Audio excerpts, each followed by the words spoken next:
안녕하세요. 우리 다음 세대 자녀 교육에 대해서 벌써 네 번째 시간입니다. 지난번 과제를 좀 해 보셨나요?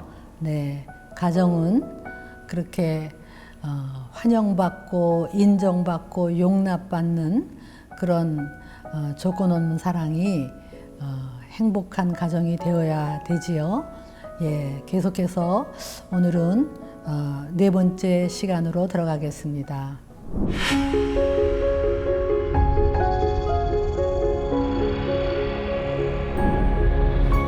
네, 지금까지 아마 공부를 하면서 여러분 마음에 하나 의문이 있을 수 있어요. 뭐냐면, 아니, 애들 좀 바로잡고 좀 그래야 되는데, 그렇게 조건 없는 사랑, 또 실수를 해도, 사랑하고 그러면 언제 애들을 바로 잡습니까? 이런 질문이 나올 수 있죠. 네, 당연한 질문입니다. 그러나 우리가 두 번째 부모의 권위가 없다면 잘못된 사랑이다 이런 말씀을 드렸습니다. 그래서 오늘은 사랑의 또 다른 이름 훈계 이런 제목입니다. 그렇죠? 그래서 부모의 권위 단호한 사랑 이렇게 이름 붙일 수 있을까요? 강한 사랑. 그러니까 사랑은 그런 거가 있어야 된다는 거죠. 그래서 뭐 성경에 굉장히 많이 나오죠. 예를 들면 두 가지만 얘기한다면 잠언 29장에 채찍과 꾸지람이 지혜를 주거든 임의로 지멋대로 하게 내버려 두면 얘가 사춘기가 되면 부모를 욕되게 한다. 그 다음에 네 자식을 어려서부터 훈계하고 징계하라. 그러면 부모를 편안하게 해주겠고 사춘기가 되어도 부모의 마음에 기쁨을 주리라. 이렇게 해석할 수 있습니다. 예, 그래서 진짜 이것은 맞는 말입니다. 그래서 아이들에게 순종을 훈련시켜요. 순종도 훈련입니다. 예, 저절로 되는 게 아니에요. 우리 아이들은 태어날 때부터 불순종의 DNA가 있습니다. 싫어, 아니야, 내 거야, 미워 이거부터 하죠. 그래서 애들에게 순종을 훈련시켜줘야 됩니다. 그래서 순종의 스피릿이 있어야 돼요. 참 이게 어려운데요. 에베소서 6장에 보면 부모를 공경하고 순종하면 그 아이가 이 땅에서 잘되고 장수한다 이렇게 되어 있어요. 이건 너무나 맞는 말이에요. 애들이 어려서부터 부모한테 순종하면 애들이 이상하게 질서가 있어요. 그리고 아주 굉장히 안정감이 있어서 그런 애들은 나중에 어디를 가도 선생님에게도 네 선생님 또 직장을 가도 그렇고 어른들에게 순종을 해요. 그런 애들은 어디 가든 발탁이 되고 오히려 회사에서도 인정받고 그렇게 돼요. 이게 애들 속에 이걸 넣어줘야 돼, 신종. 근데 이게 본성상은 아니라니까요. 그러나 에베소 6장에 보면 그러나 자녀를 노엽게 하지 말라 그래서 순종을 강요하면서 노엽게 하면 안 된다 그 얘기죠. 그래서 여러분 부모의 감정 폭발은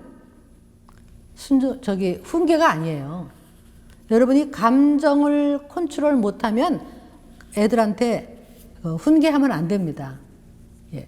그렇게 만약에 감정이 올라오면 저 방으로 가세요.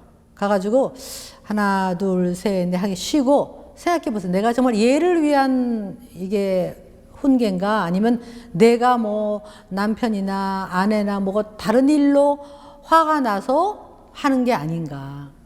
아 진짜 저는요 아이들한테요 막 어떤 부모가 막 야단치고 해댈 때 그 엄마 아빠의 눈을 보면요 이게 눈이 어떤 데는 마귀의 눈이에요. 정말 그렇게 아이들한테 몰아붙이는 것을 훈계라고 생각하면 안 돼요. 그건 훈계가 아니에요. 여러분의 아이들에게 혹시 어렸을 때 말이죠. 막 그냥 야단 뭐 잘못했다고 막 혹시 뭐 막 때렸으면 생각해 보세요. 그때 정말 여러분이 공정하게 한 겁니까? 아니죠. 애들에게 큰 상처가 됩니다. 나중에 그거 정말 회개하셔야 돼요. 그래서 감정 폭발은 훈계가 아닙니다. 그래서 우리가 이제 부모님 자신이 늘 안정감을 가지셔야 돼요. 근데 이게 뭐 정말 예수님이 아니면 안 되죠. 그렇죠? 그래서 첫째, 노엽게 하지 말아에 부모의 감정 폭발은 훈계가 아니다. 그 다음에 하나가 뭐냐면 잘못은 고쳐주지만 네 존재는 여전히 사랑한다. 이거예요.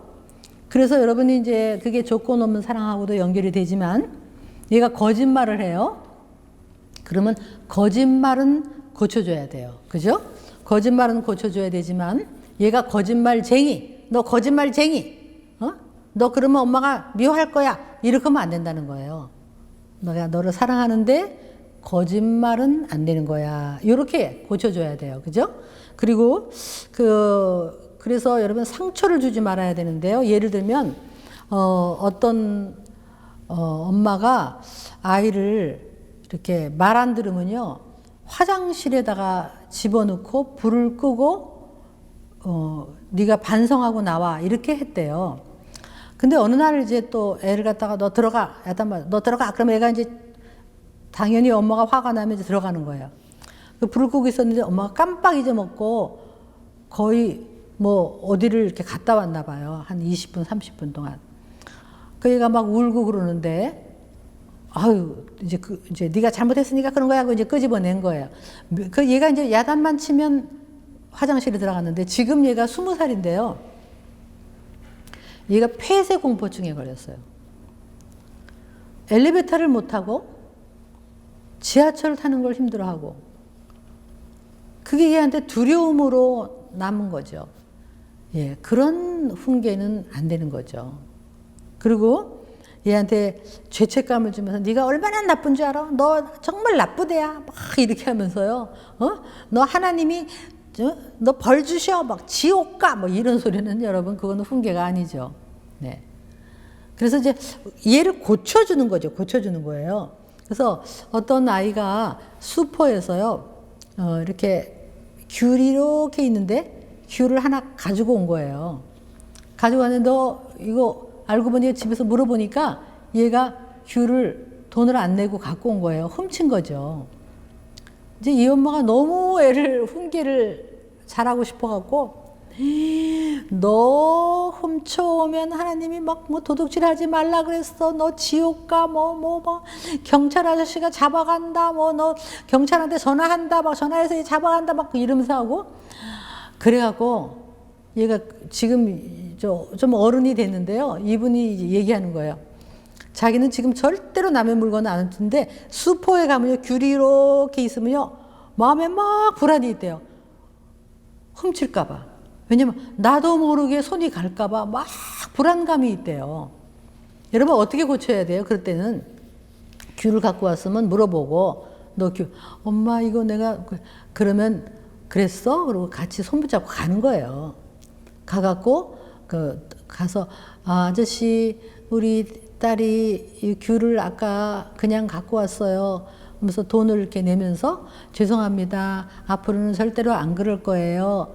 그렇게 하고 나오면서 이제 그러면 안 되지. 그 다음에 뭐 해야 돼? 그렇지만 엄마 너 사랑해. 괜찮아. 그럴 수 있지만 다음부터는 꼭 돈 내고 하는 거야. 이렇게 고쳐줘야 돼요. 고쳐줘야 돼요.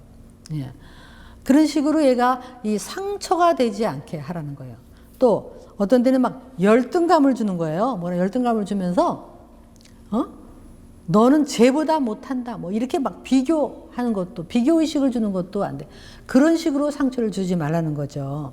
그래서 정말 자녀를 노엽게 하지 않는 그래서 얘가 이제 이 훈계를 받으면 이런 느낌이 들어야 돼요. 아 엄마 아빠가 나를 사랑하시니까 고쳐주시는 거구나. 요게 느껴지도록 해야 돼요. 여러분 그냥 소리를 지르는 게 훈계가 아니에요. 그렇죠?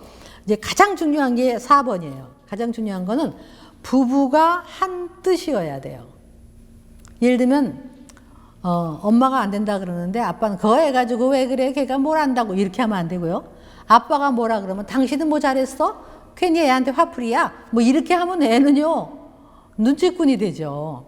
예. 그래서 여러분 좀 남편이 애를 야단칠 때 좀 그래도 가만히 계시고 나중에 아까 여보 그럴 때 내가 참 마음이 그랬는데 당신 그렇게 안 했으면 좋겠다. 이렇게 나중에 디스커스를 해야 돼요. 그죠?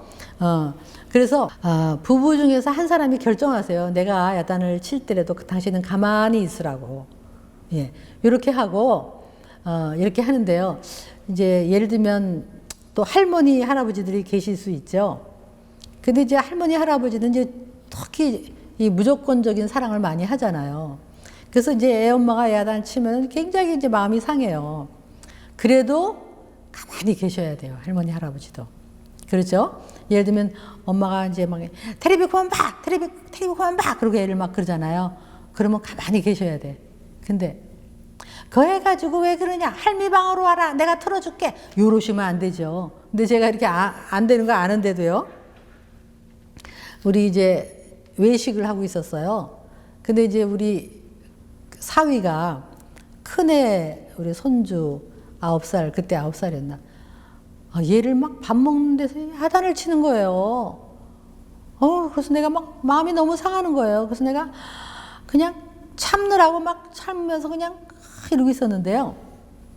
나중에 우리 사위가 어머니 저 잠깐만 얘기 좀 할까요? 그러더라고. 그러면서 하는 얘기가 어머니 아까 내가 애 야단칠 때 어머니 표정이 너무너무 못마땅한 표정을 지셨다는 거예요.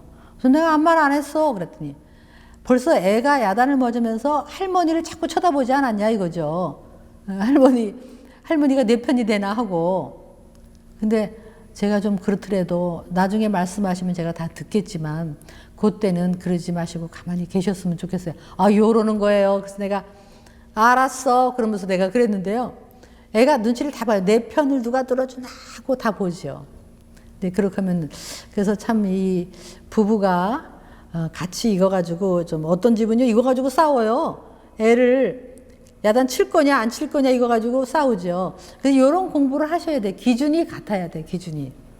그래서, 부부가 한 뜻으로 이런 공부를 좀 하셨으면 좋겠어요. 이제 5번째 제가 이런 얘기를 했어요. 여러분, 하나님의 사랑이 우리가 그동안에 한국교회가요, 너무 사랑만 강조한 거 아세요? 그래서 하나님이 막 God is love라고 쓰고 하나님이 우리를 사랑해서 왠지 절절 매시고 그래서 뭐 당신은 사랑받기 위해 태어난 사람 너무너무 우리를 막 사랑하는 거는 강조가 됐어요. 근데 뭐가 약화됐는 줄 아세요? 하나님의 거룩, 하나님의 공의, 하나님에 대한 두려움, 하나님을 경외하는 그 경외가 너무 약화됐어요. 그래서 제가 어렸을 때는요, 거룩, 거룩, 거룩, 이 노래 참 많이 찬양 불렀어요. 요즘은 그 찬양을 많이 안 부르는 것 같아요. 그래서 너무 사랑이 강조됐어요.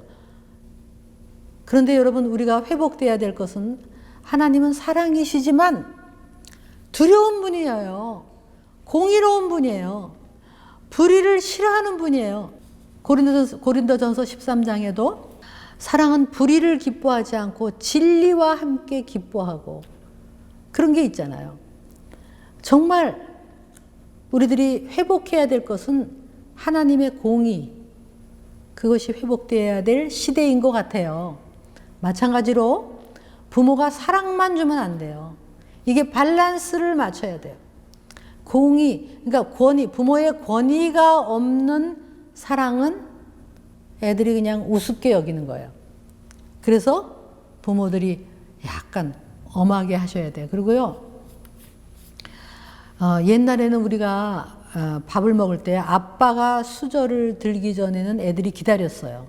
그런 때가 있었어요. 그게 정말 이게 아버지를 높여주는 그런 거죠. 근데 요즘은 뭐 애가 밥 먹느라고 아빠는 밥을 먹는지 안 먹는지도 모르고 너무 그렇지 않습니까? 예. 하여간 애가 공부를 하는데 아빠가 들어오면서 나왔다 그러면요, 엄마가 나가서 막 조용히 하라고 막 애 공부하는데 방해하지 말라고 막 이러잖아요. 그러면 아빠는 발가락을 막 이렇게 들고 들어오잖아. 하루 종일 일하시는 아빠를. 어떻게 해야 돼요? 일어나서 아빠 인사드려라. 그러면 퇴근하고 오신 아빠 다녀오셨습니까? 이렇게 인사를 시켜야죠. 부모를 공경하게 하도록 해야 돼요. 마찬가지로 설거지를 해도 아빠가 엄마 힘드시다. 우리가 같이 설거지하자. 아빠가 엄마를 위해주고 엄마가 아빠를 세워주는 그 속에서 애들은 부모 공경을 배우고 애들은 반듯하게 자라게 되는 거예요. 너무 애를 왕으로 하면 안 돼요. 예. 그래서 이런 어떤 부부가 하나가 돼서 그리고 이 사랑만 주면 안 되고 이 훈계의 밸런스. 자, 여러분은 어떻습니까? 따뜻한 사랑은 많은데 훈계를 못 하십니까? 아니면 훈계만 하고 따뜻한 사랑이 없습니까? 이걸 한번 생각해 보시고 내가 어느 것을 다시 회복시켜야 될 것인가. 이거를 한번 생각해 보셨으면 좋겠어요. 자, 그 다음에 그 6번째, 이거는요, 인터넷에 많이 돌아다녀요. 자, 아이를 문제아로 키우는 방법. 그렇죠? 자, 여기 보면 아이 때부터 해달라는 대로 무엇이든지 다 들어주어라. 그러면 아이는 문제가 돼요. 지 뜻대로 다 하려고 그래, 지 뜻대로. 그렇죠? 그 다음에 나쁜 짓을 하면 고쳐주지 말고 웃어줘라. 아이고, 제가 왜 저러나 몰라.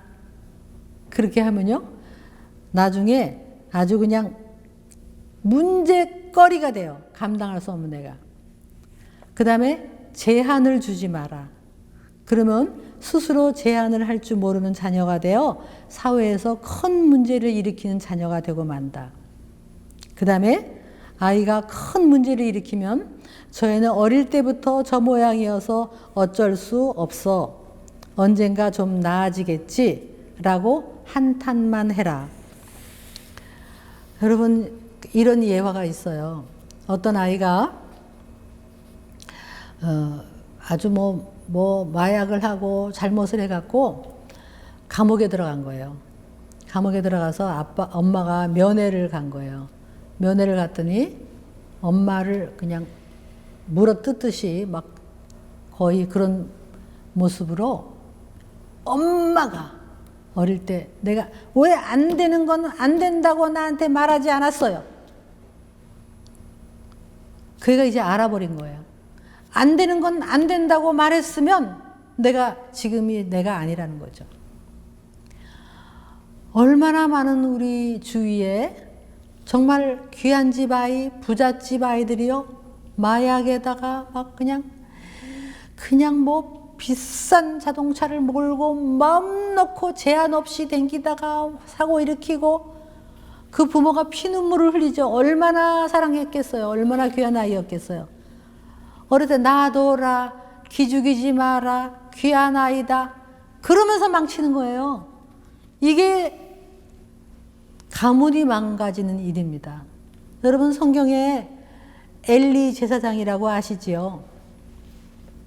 엘리 제사장이 그 아들들이요, 저주를 자청하되 금하지 않았다. 그래서 그냥 막 폐가 망신을 해요. 온 집이 다 망해요. 아들들도 죽고 아버지도 죽고. 그 아버지는요, 신실한 제사장이었을지 모르지만 아들들을 훈계하지 않았어요. 저주를 자청하고 나쁜 얘야 그러면 안 된다라는 말은 했어요. 그런데 이거를 금하지 않았어요. 특히 어릴 때 안 했을 것 같아요. 반면에 동시대에 사무엘이 나왔죠. 사무엘은 순종하는 자녀로 큰 거예요. 그래서 하나님이 귀하게 쓰신 거죠. 이게 성경에 다 나옵니다. 정말 다윗이라는 믿음의 사람도 있죠. 다윗 어떤 사람입니까? 하나님 마음에 합한 사람이고 시편을 썼고 새벽마다 하나님을 찬양한 사람이에요. 근데 여러분, 다윗이요, 아버지로서는 빵점이었어요. 아세요? 아버지. 특히 자식들이 잘못했을 때 가만히 있었어요.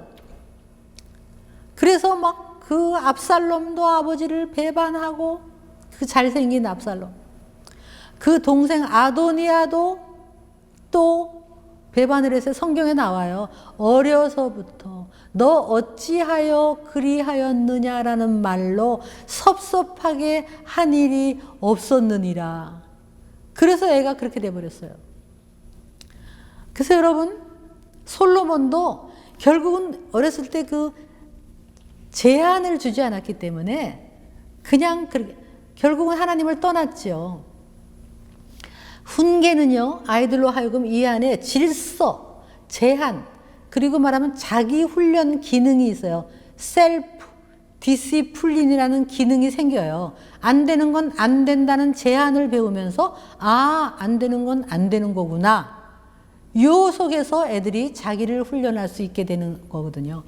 얼마나 중요한지 몰라요. 그래서 이게 어릴 때, 특히 어릴 때 하는 거예요. 어릴 때. 큰 다음에 뭐 몇 때리는 게 아니고 어릴 때 이걸 심어주는 거예요. 어쩌면 3살, 4살, 5살 이전에 부모 말은 들어야 돼요. 애들. 그래서 안 되는 건 안 되는 거예요. 여러분 이게요.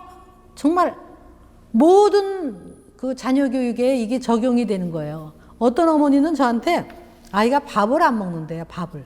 그래서 이게 고민이라는 그런 얘기를 하는데요.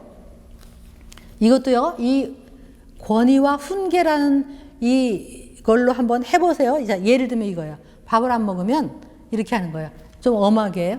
밥 안 먹으면 배고프지. 다 같이 밥 먹자. 아침을 차려요. 밥 먹자. 이렇게 해요. 근데 애가 이제 어떻게 하겠어요? 안 먹던 애 같으면 안 먹어 그러겠죠? 그러면 이렇게 해야 돼요. 안 먹으면 배고프지. 밥 먹어야지. 그래도 안 먹어 그러시면요. 이렇게 해야 돼요. 안 먹고 싶어? 그래. 안 먹고 싶으면 그래. 저기 가서 놀아라 하고는요. 밥을 싹 치우세요. 개 밥을. 그리고요. 싹 치우고 점심때까지요. 밥 얘기 안 하는 거야. 밥 얘기. 밥 얘기 안 하고 특히 그럴 때는 간식이나 과자나 우유나 아무것도 안 주는 거예요. 배에 굶겨. 점심때까지. 눈 마주치면 뭐 해요? 사랑해. 그러면 돼요. 그냥. 사랑해. 이렇게 하고 점심때 밥을 차려요. 자, 권위를 가지고 자, 우리 다 같이 밥 먹자. 자, 밥 먹자 그래요. 그럼 얘가요. 또 뭐라 그러겠어요? 그동안에 이 버릇이 됐으면 얘야 안 먹어 그럴 거예요. 또 아주 입에 이게 달아서. 그럼 뭐라 안 먹어도 아침에는 안 먹어 그랬더니 내가 지금은 뭐라 그럴까요? 배가 고프거든. 뭐라 그래? 안 먹어 이럴 걸 아마? 그럼 어떻게 해야 돼요? 안 먹으면 배고프지. 밥 먹어야지. 아침도 안 먹었는데 밥 먹어야지. 그래도 안 먹어 이럴 거예요. 그러면요 이렇게 하세요. 어이구 안 먹고 싶어. 어떡하나. 그래 그럼 가서 놀아라 그러고 싹 치워버렸어요. 싹 치워. 그리고 권위를 가지고 그러나 표정 관리 잘 하시고 쳐다보면 그냥 등 두드려주고 사랑해 하고 저녁 때까지 간식 주지 마세요. 아무것도. 저녁 때요 밥을 차려요. 자 우리 다 같이 밥 먹어. 시침이 뚝 떼고 그날은 막 계란도 부치고 김도 막 바르고 막 냄새 피우고 웬만하면 먹어요. 웬만하면. 진짜 여러분 근데 얘가 고집이 이렇게 올라간 애들은요 또 안 먹는다 그럴 수 있어요. 굶기세요. 안 죽어요. 근데 우리는 막 안 먹는다 그런 애를 갖다가 안 먹으면 막 그냥 막 입에다 쑤셔였고 뭐 안 먹으면 안 돼. 뭐 말은 많이 하는데 실제로 행동은 하나도 못 하는 거예요. 그러니까 정말 여러분이 이 훈계를 좀 배우셔야 돼요. 그래서 이 아이, 내 귀한 애가 나중에 엉망으로 살면 되겠습니까? 어릴 때 이렇게 질서와 순종과 자기 훈련을 배워야 돼요. 순종은 훈련이에요. 심어주는 거예요. 그래서 이런 규칙으로 여러분이 아마 이 강의를 들으면 아유 우리 애가 벌써 컸는데 아유 어릴 때 들었으면 좋았을 텐데 그런 생각이 드신 분 계실 거예요. 그런 분들은 지금 하나 더 낳으세요. 많이 낳으셔야 돼요. 예, 많이 낳는 게 애국하는 거고 하나님께도 예, 순종하는 겁니다. 많이 낳아서 이렇게 반듯하게 키워야 돼. 순종하는 자녀로 키워야 돼. 사무엘 같은 자녀로 키워야 돼요. 예, 자 과제를 또 오늘 드리겠습니다. 과제는 좀 애가 마음이 안쓰러워도 예, 마음이 좀 흔들려 내 마음이 흔들려도 자녀를 두려워하지 마세요. 그리고 뭔가 동생을 때리거나 뭐 그런 행동을 했을 때는 부부가 함께 차분하고 단호하게 그러나 얼굴을 분노를 일으키지 마시고 이렇게 얘기하는 거예요. 동생을 때리면 동생을 때리는 거는 안 되는 거야. 엄마 쳐다봐, 아빠 쳐다봐, 안 되는 거야. 라고 단호하게 얘기하는 거예요. 이렇게. 그래서 그런 어떤 뭔가 하나 애가 잘못했을 때 그렇게 하는 것은 잘못하는 거야. 이렇게. 근데 이제 애가 이제 테레비를 껐으면 좋겠어요. 테레비 꺼라. 그러면 정확하게 얘기하세요. 10분 후에 꺼라. 이렇게 하세요. 보고 있는 애를 갖다 콕 누르면서 꺼라. 이것도 애한테 신뢰죠. 자, 10분 후에 꺼라. 그럼 좀 이따 5분 남았다. 자, 1분 남았다. 그리고 딱 꺼요. 근데 이걸 안 해. 그러면 단호하게 쳐다보면서 아까 10분 전에 내가 얘기했지? 끄라 그랬지? 자, 지금 꺼. 말 들어. 알았지? 근데 분노로 하지 않으면 얘가 그걸 순종을 해요. 근데 얘가 보고 있는 애를 너 끄라 그랬는데 확 끄면요. 애가 나중에 더 반항을 하게 되죠. 그래서 정말 사랑하는 마음으로 애를 그렇게 하고요. 그러면서 기도하세요. 하나님, 아이가 반듯하게 순종으로 살게 하시고 우리도 또 그렇게 그런 부모가 되게 해주세요. 자, 사랑과 훈계 지금까지 잘 배웠습니다. 예, 다음 시간에는 또 요 과제를 좀 해보시고요. 다음 시간에 이제 조금 발달 단계로 조금 공부를 하려고 합니다. 예, 기도하고 오늘 또 마치겠습니다. 하나님, 우리 아이가 잘못했을 때 아직 늦기 전에 부모의 권위로 사랑으로 잘 그것을 정정해 주어서 아이가 안정감 있게 오히려 부모의 훈계를 통해 반듯하게 자라서 하나님께 순종하는 자녀가 되게 하여 주시옵소서. 예수님의 이름으로 기도드렸습니다. 아멘.